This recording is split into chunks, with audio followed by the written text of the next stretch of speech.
Hey, welcome back, guys. This is Christian with Fenfo. I'm back just to make another video.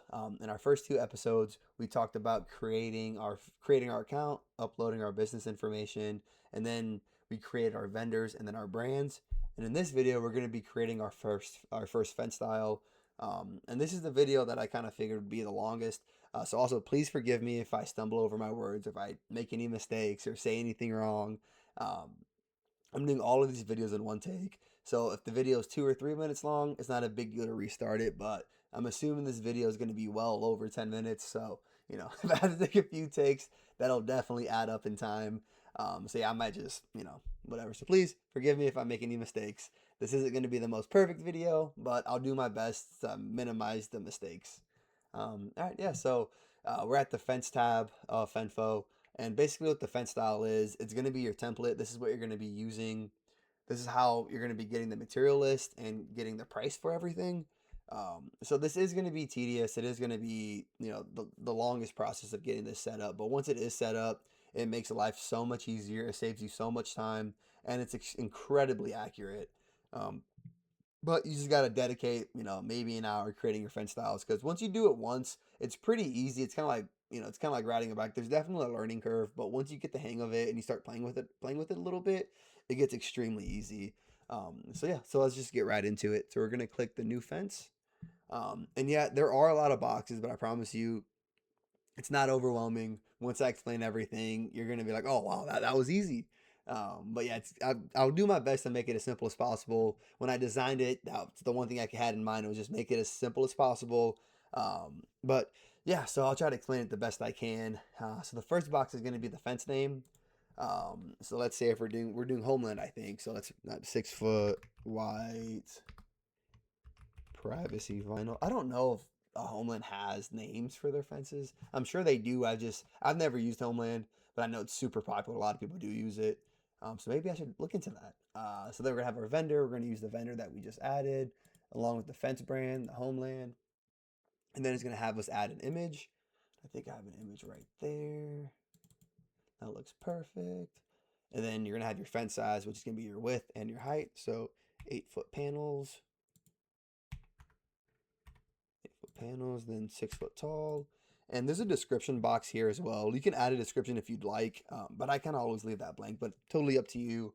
Um, and then we'll just talk about this later. Right now, we'll just go straight into this. So the top box is going to be a labor cost. So I haven't talked about it yet, but I will in a future video. We're going to have a general settings here, and that's going to be where you put your labor pricing.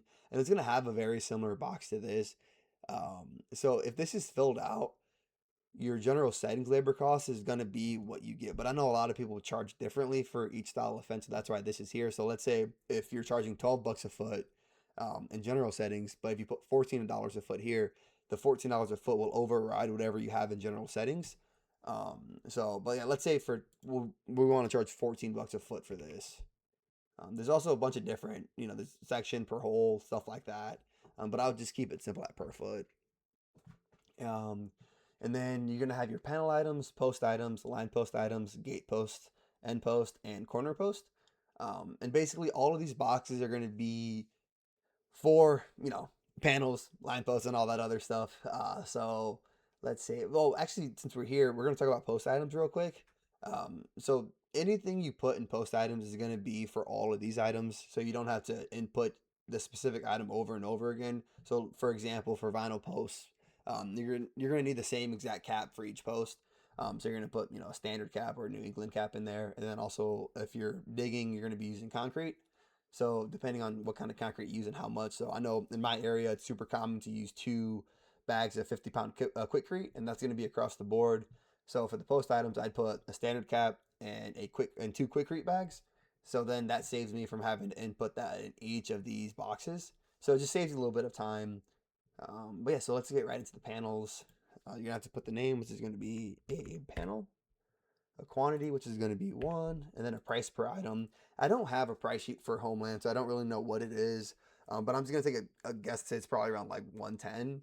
Um, and I like to add 7%. I like to add the sales tax to the price per item. You could do that in general settings, but for whatever reason, I like seeing what the tax is. Um, with each item. So if it's 110 and we add the 7%, we're looking at 117.70. That's going to be per panel. And then I know a lot of people use these rail locks. They're going to be two per panel because they're like these squares that go inside of the post and they have these holes on them, and you're able to screw the rails into those squares. That way they won't move in high winds. They're a lot more secure. But I don't really know how much they are. I'm gonna say they're $4, and then so add the tax, 7%. Looking at 428. And there's also this another box called type. So you can do it per panel or per foot. So I know some vendors, they will sell you, like, they won't sell you the panel as a whole. They'll sell you however many pickets you need and rails. So to me, if it was the pickets, what I would do, I'd do per foot. Or if you're trying to do it that way, I'd put 15 pickets per panel. So I wouldn't just have a panel. I'd have the pickets and the rails and the U channels. So I'd do like 2 U channels per panel, 15 pickets per panel. Then you can also do it per foot. I'm not really sure how wide the Homeland pickets are, but if they're like 6 inches per panel or per picket, then it's going to be 2 panels per foot. So that way it's a little bit more accurate. You don't end up with a bunch of leftover pickets. But yeah, we'll just keep it at that for now, and then we'll go on to the post items. And like I was saying earlier, your post items are going to be what you use for every post. Doesn't matter if it's a line post, end post, gate post, or corner post. You're always going to need a cap. You're always going to need cement. So we'll go ahead and just put standard cap, 1 per post. It's like $3. And I'm going to stop adding the 7% just to save time. But that's what I would do. I would add the sales tax to the price per item. And then for the next item is going to be Quickcrete 2, and then just say it's like 450. And then you could be as descriptive as you want. So like let's say if I want to be like 50-pound Quickcrete. I don't know if you want to put like yellows. I don't know. We always call them yellows versus reds for the the super fast setting and the regular ones. But yeah, that's all we're going to use for the post items. And then for the line post items, we're going to add the 5-inch by 9 foot, because they're going to be like 5 by 5, 9 foot tall, 3.5 feet in the ground. The quantity is going to be 1. Price per item, we're looking at, it'll be like $25. And then for the line post, I do like to be descriptive, and I'm going to try to explain it, but I'm going to make another video showing you guys exactly what I mean by this. In Fenfo, you're allowed to do dual fences. So if you have like 2 or 3 different styles of fence, especially where I'm from, it's becoming extremely popular to do like a privacy vinyl in the front and the sides, but then drop down to like a 4-foot ornamental in the back. So you could do that with Fenfo, but let's say if you wanted, someone wanted to do like the 6-foot privacy on the front and sides, then like a 6-foot semi privacy in the back. It's good to like specify what type of post it is or what type of style it is, because if I end up putting like a 5-inch by 9-foot vinyl fence line post, if I have the same name for 2 different fences, it's going to merge those together. So it's not going to be as descriptive. So when you send it over to your vendor, they're just going to see the line post, the 5-inch by 9-foot line post. They don't know like which style is going to be which style. So let's say if you have like 5 line posts for the privacy and then 5 line posts for the semi privacy, what if they both say 5-inch by 9-foot line posts? Those are going to merge, and the vendor won't know what style they need to be in. So I like to put like privacy line post, and I'll make a video explaining that a little bit later on. Yeah, just to keep that in mind. We'll go ahead and go here and then do this, but we're going to change line post to end post. And I just recently talked to someone, and I guess I didn't even know they sold these, but I guess they sell vinyl gate posts with like double the thickness, double the wall thickness. Had no idea that was a thing, so that was pretty cool to learn that. You learned something, huh? Then we'll do this. Same thing, end post 25. We'll do here. Corner. Quantity 1. And because we have those post items, We don't have to, like, if we didn't have this, we'd have to add the standard cap and the quick create bags to every single box here. But because we have this, it saves a bunch of time and a bunch of typing. But yeah, so all of these, anything in here would be applied to all of these boxes. Oh, but the gate post, I forgot. I gotta add a couple more things. The stiffener, because each gate post is gonna need a stiffener. Well, that's gonna be like $100. And then I also like to add the handles.